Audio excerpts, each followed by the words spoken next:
Everybody, Mega Row 31 back here for FSI DFS. I will be covering the 5-game slate for Thursday, 6/16.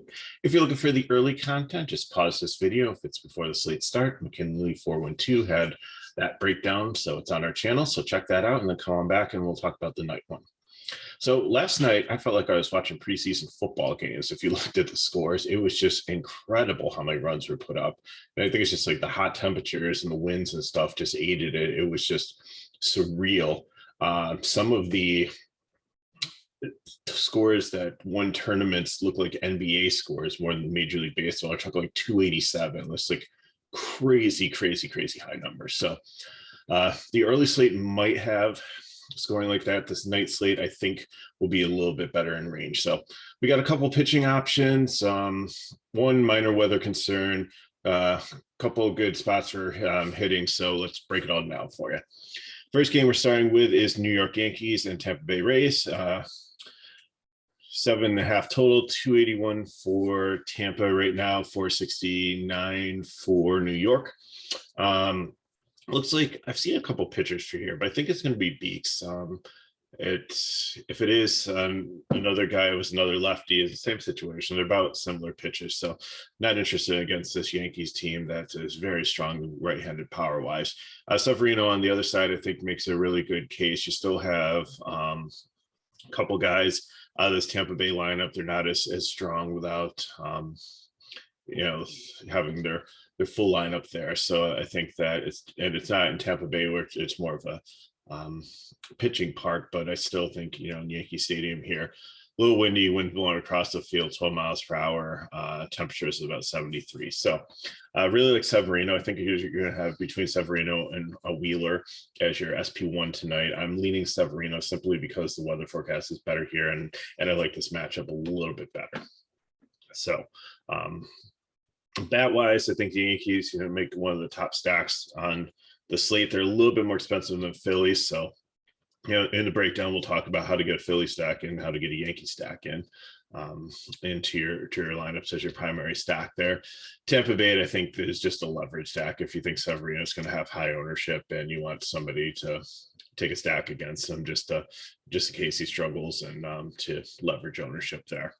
So next up, we have the Nationals and Philly. Looks like a 50% chance of rain before the game. During first pitch, it tapers off to like the 20s, then ramps back up to like 30 or 40% later on. So not sure what happens. We have to keep a close eye on this one. We have Zach in Washington, has a history of having a quick pull the trigger to not play a game. So they have had, over the course of probably the last 5 years, some very suspicious rainouts that it seems like they could have played. So we'll see what happens there. So we have Wheeler and Corbin. Wheeler is decent here. Soto's pretty much the bat that you fear the most, and he was been out with like a little knee injury. So if he's out of the lineup, it makes Wheeler even a better candidate here. But again, you just have to check on the weather there. Corbin on the other side, not super interested. Lefty here, and Harper hits lefties well, and then the righties have just been doing really well. I know they were a top stack yesterday and they did absolutely nothing, and if you played the minimum price catcher from them, then you hit the walk-off home run, and then you cashed just because of that, and felt a little embarrassed, but it worked out. So actually, I had the Detroit catcher at minimum price did same thing, hit a home run.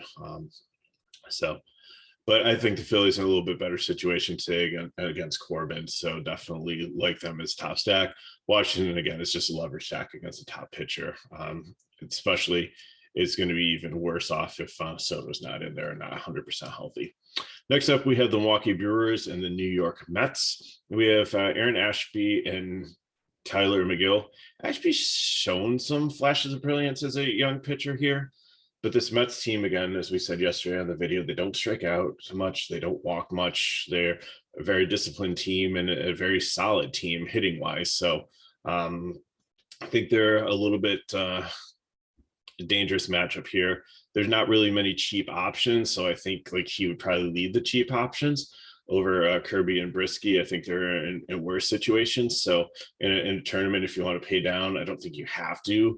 I think there's enough value in bats that you're able to, but I think he could be in play here. And McGill on the other side is just kind of really vanilla. There's only two really mid-range guys here today under 9K, and it's McGill and Ohtani. And Ohtani is far superior, a much better pitcher and a much better matchup. So naturally, I think people are going to gravitate towards him. If you want to pivot off of that chalk in a GPP tournament, because anything could happen in baseball, and Milwaukee has struggled at times. They do better against left-handed pitching than right-handed pitching, but because most of their power and their lineup comes from the right-handed side. So, and McGill's been okay against righties, so I think that we can definitely look at that potentially as somebody, but again, he's not one of my favorite targets today. Bat-wise, Milwaukee is just super, super, super cheap. So I think that you can play them if you need some value bats mixed into your lineup there, and the Mets on the other side too. I think that potentially they could have an injury to one of their outfielders from yesterday. So I think Kana moves up in the lineup, potentially bat second and only 3-2, which is a decent price. And most of these Mets, besides Alonso at 5-1, are pretty reasonably priced. Yeah, Lindor's up there at 4-7, but there's a bunch of right-handed batters that have really nice price tags here that you can fit in your lineup. So I like both these teams pretty much. The Mets would be my favorite GPP stack overall, but I do like some of their value pieces to complete your cash line. Next up, we have Texas and Detroit. We have Martin Perez and Brew Brisky. Martin Perez quietly has been having a very, very solid season. A couple struggles here and there, but overall he's been pretty solid. He's going deep into games. He's getting some strikeouts. He's limiting damage. So, and Detroit is definitely a team that he could probably take advantage against here. So third favorite of the high pitchers, if you want to play Severino and Perez or Wheeler and Perez, if we can get up to the two of them, then that's cool. If you want to drop down to him, play Ohtani as your SP2 and then go up in bats, that's cool also. So I think there's a lot of places where Perez could be in play tonight. Texas Rangers bats against Brisky. I really like the righties here because he's a reverse splits guy. So that means don't take Seager out as the lefty there. Or even Calhoun, who's cheap, but Simeon, Garcia, Heim at catcher, Duran, super, super cheap too at only like 2.5. Definitely a decent price there, second or third place eligible, and sometimes those are hard spots to fill, especially second base. I've really been struggling the last couple of slates to find a decent mid-range or value option there. So really like that. Detroit on the other side is cheap. If you need a fill-in, I especially like them on FanDuel. They are absolutely free and have the splits advantage here. 1 through, they might roll out like completely right-handed lineup, like 1 through 7. So lots of options there. I know like Miggy doesn't have the power he does anymore, but he's still hitting close to 300 there. Shoop is like almost on FanDuel, like probably the minimum price, like second baseman that I'm looking for in most of my stacks. So definitely some players in play there on such a small slate. Might be more of a GPP play, but because Perez is a decent pitcher and you'd need him to struggle a little bit, which isn't characteristically what happens, but it's baseball. Again, anything could happen. Final game we have is Los Angeles Angels and the Seattle Mariners. Shohei Ohtani and George Kirby. Ohtani has a great matchup here, although Seattle has silently been decent. We've said before, like they don't strike out as much. They are middle to top of NOB, like, you know, somewhere in between like 10 and 15 in a lot of the offensive characteristics. So, but Ohtani definitely has a lot of strikeout potential. So I think that if you're looking at stacks here, Kirby again on the other side is a reverse splits pitcher. He's a really good rookie also, but against this Angels lineup, you'll just have to see. I think he makes sense too as a cheap SP2 candidate if you want to pay down. I think he'd probably be, I might even like him over Ashby. I wouldn't play him on FanDuel in a single site one. The lowest I'd go there would probably be Ohtani. But if you if you in Kirby, I think it's actually priced up with like Severino, Wheeler, and Prez on FanDuel. So definitely not someplace I'm looking at FanDuel, but on DK at 6.5, if you're trying to get bats in as an SP2, I think that's definitely viable. Just remember he's reverse split. So I like the right-handed bats of LA, just like I like the right-handed bats of Texas here. So Ward, Trout, if you want to put Walsh in a stack, I get it. He's a really good hitter. So, and once you get to the bullpen, then we're probably going to see some righties there that aren't reverse splits. Stassi is actually decent against left-handed pitching. So, you know, with the reverse splits guy here, if he's batting 5th or 6th is not a bad, but at 4.1 for catcher is a little bit expensive here. But there's some guys at the bottom here, like Vasquez is switch hitter, if you need a really cheap second baseman, could be in play also. Ward, if he Wade, if he makes the lineup, is probably minimum price. But again, if you want to do a wraparound thing, but he doesn't have the right split against the starter. But then again, against the bullpen, it might not matter. Seattle on the other side, I think it's just if you're more of a leverage stack, probably because Ohtani's going to be popular. I have him as a GPP option. So you probably want to take most of the lefties like Winker and Crawford and Fraser there, but throw in like J-Rod and France in case, you know, Ohtani does struggle and then they get to the bullpen and then the shot can continue to produce for you. So that's super interested, but again, 5-game slate, everything's in play. So let's look at the builds and get you on your way for your day. So as I said, it's close between Severino and Wheeler. With the weather, I'm favoring Severino and cash for DK. I'm going to take out Ohtani as my SP2. I'm going to take Realmuto, Hoskins, Baum, Harper here. Then you have to make a who do you want for your, do you want to take one of the value options for Philly or just go 4 guys here? You can go Castellanos, who gets a lefty and is decent against them. But the problem in Corbin, but the problem is he hasn't been like super productive this year. Then you can take Schwarber, who is a lefty on lefty matchup, who seems to do better at righties, but then again, maybe against the bullpen, it'll be fine. So I think Harper's safe. I think Hoskins, Baum, and J2 Realmuto are safe bets there. So I'm starting with those guys. And then I think I'm going to mix in the Mets. So I'll have like Kana there. I'll see if there's another cheap outfielder there. Maybe take second base. I'm probably punting. Shortstop, I'll see if I can get up to Lindor for that. On FanDuel, Severino again, Hoskins, Baum, Harper. I think I'm probably taking Castellanos here, but if you want to take another guy, that's fine. But I just like how New York and Milwaukee fit into the shortstop, outfield, and utility spot. You're still going to have to punt second base. So like I said, take,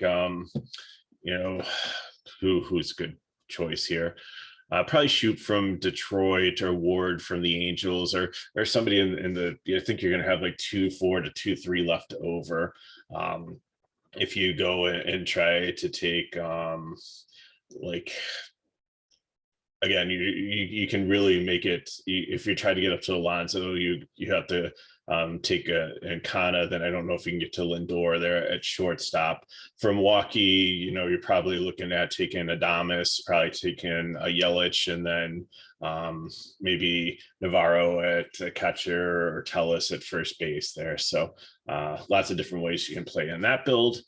If you need to take the Yankees, it pretty much works here because you're probably going to punt catcher there for DK, but for FanDuel, like Hoskins just becomes Rizzo, Baum becomes Donaldson, Harper becomes Judge, and Casty becomes Stanton.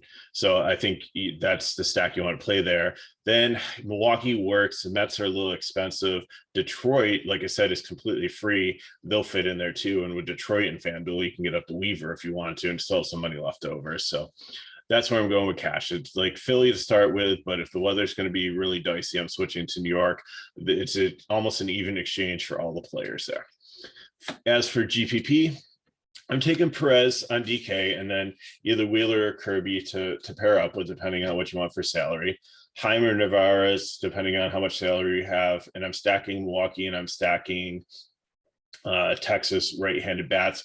But I said I'm not opposed to throwing in the lefties. like Seager for shortstop, or Calhoun in outfield for Texas.